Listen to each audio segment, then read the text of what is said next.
네, 권호영 도사님 안녕하세요. 안녕하세요. 네, 사역자에게 묻다라는 프로그램입니다.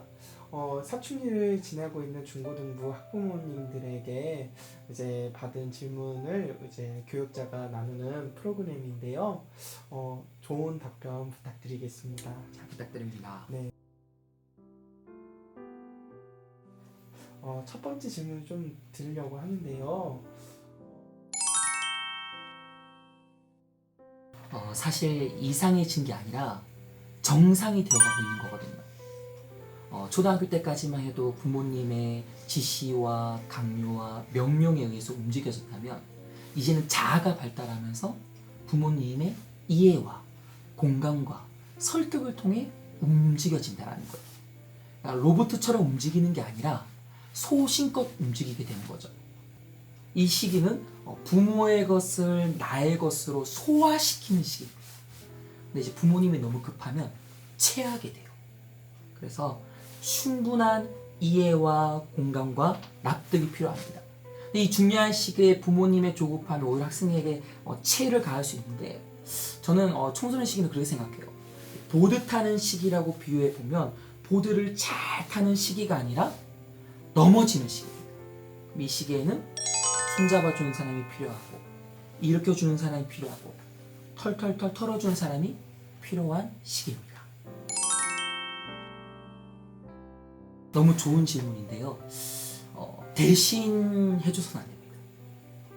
대신 느껴줘서는 안 되고, 대신 결정해줘서는 안 된다는 거. 이때는 이제 스스로 선택하는 것이 현실화가 되었을 때 자존감이라는 게 생기거든요.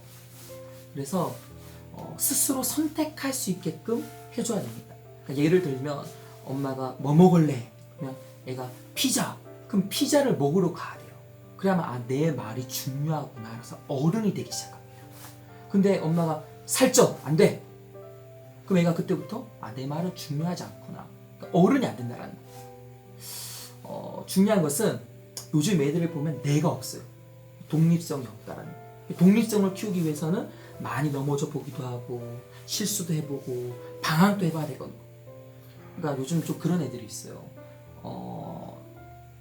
어머니의 강한 지도가 오히려 학생들에게 사춘기를 연장시킵니다. 그래서 나이 40대가 돼서 엄마 나는 왜 살아야 될까요? 사춘기가 온다. 그래서 좀 여유를 가지셨으면 좋겠습니다. 아까 전에도 말했듯이 이제 부모의 것을 나의 것으로 소화시키는 시기거든요. 근데 이때 부모가 너무 급하면 체하게 됩니다. 그러니까 우린 너무 급해요. 왜? 기준이 다 옆집 아이이기 때문에. 근데 옆집 아이와 우리 집 아이와 이 속도가 다르거든요. 그러니까 내 아이의 속도를 이해해줘야 됩니다. 이걸 이해 못하게 됐을 시 이제 아이는 스스로 땅굴을 파게 되고 가면을 쓰게 되고 숨바꼭질을 하게 된다는 거예요. 그러니까 거짓말을 한다는 거죠. 이 거짓말을 하면 사실상 변화는 일어날 수 없다는 거죠. 그런 이야기가 있어요. 이솝우화에 바람과 해가 어떻게 하면 나그네의 외투를 벗게 할 수 있을까 대결을 했는데, 이 바람이 강력하게 막 쏘아댑니다. 근데 오히려 이 나그네가 외투를 더 꽁꽁 싸매더라는 거예요. 근데 반면에 해가 따뜻한 온기를 쬐어주니까 이 나그네가 자연스럽게 외투를 벗게 되더라고요. 학생들에게 너무나도 강한 잔소리, 지적, 손가락질보다도 따뜻한 온기를 쬐게 해줬을 때 스스로 그 가면을 벗게 되더라고요. 지적한다고 바뀌면 우리 예수님도 오셔서 지적만 하셨겠죠. 그래서 아이의 이 터진 무릎을 부모가 감싸 안을 때 그때야 비로소 부모의 가슴 안에 아이가 몰입해서 들어오는 거거든요. 그래서 우리 학부모님들이 좀 그런 부분에 대해서 품어주고 용납해주고 기다려주시면 감사할 것 같아요. 또 마지막 좀 이런 예를 들었으면 좋겠는데, 나무가 수만 번을 흔들리고 뿌리를 내리게 되더라. 또 아기도 수천 번을 넘어지고 아장아장 걷기 시작한다라. 금과 새도 많은 두들김을 맞음으로써 강력해지는 거거든요. 그래서 학부모님들이 좀 냅뒀으면 좋겠어요. 그게 이 시기에 좀 필요한 정답이라고 생각돼요. 계속 말하지만 공부가 얼마나 힘든지 이해와 공감이 필요합니다. 그러니까 대부분의 어머님들이 공부해! 이러고 나서 이제 TV를 켜시거든요. 근데 공부해! 이러고 책을 펴셔야 된다. 같이 느껴주고 같이 이해해주고 같이 느껴줄 때에 애들은 움직이게 되겠습니다. 또 우리나라 이제 교육법이 참 잘못된 게 대부분 이제 사지선다형이에요. 4개 중에 답이 하나라는 거죠. 근데 인생을 살다 보면 답이 하나가 아니에요. 이 길도 있고 저 길도 있다는 거예요. 근데 우리 너무 한 길로만 가게끔 만듭니다. 로봇식으로 기계식으로. 그게 좀 안타까운 것 같아요. 뭐 주관식 문제 같은 경우도 출제자의 의도를 묻거든요. 그러다 보니까 내 의도가 없어요. 제가 이제 아동센터에서 한 1년 가까이 근무를 했었는데 초등학교 2학년 어느 학생이 우는 거예요. 그래서 왜 우냐 그랬더니 문제를 풀었는데 틀려서 센터장님께 혼났대요. 그래서 제가 문제를 봤더니 그런 문제였어요. 강아지가 떠돌고 있는데 이 강아지를 데려다가 키우게 됐다. 근데 이제 질문이 뭐냐면 이 강아지에게 어떻게 해줘야 될까요? 정답이 집을 지어주는 거였습니다. 근데 이 아이가 뭐라고 답을 썼냐면 예뻐해줘야 된다. 왜 이렇게 답을 했어? 그랬더니 예뻐해주지 않으면 나중에 집을 지어서라도 잡아먹는다. 아, 우리보다 더 생각이 깊구나. 요즘 애들 보면 참 자주성이 없고 독립성이 없고 창의성이 없거든요. 왜? 우리 너무 한 길로만 정해진 길로만 가게끔 지도하기 때문에. 그래서 좀 이런 교육 방법도 좀 달라져야 되지 않을까. 사실상 이스라엘 같은 경우는 도서관에 가면 되게 시끌벅적하다고 합니다. 대화를 많이 한다고. 왜? 대화를 하면서 내 속에서 정리가 되기 때문에. 근데 우리는 조금만 떠들면 조용해 이러잖아요. 아니요, 떠들어야 되고 나누어야 되고 서로 오고 가는 게 있어야 된다. 그리고 저는 너무 공부만 하는 건 문제가 있다고 생각해요. 그 아이가 이걸 딱 했을 때 눈이 반짝반짝 거리는 게 있어요.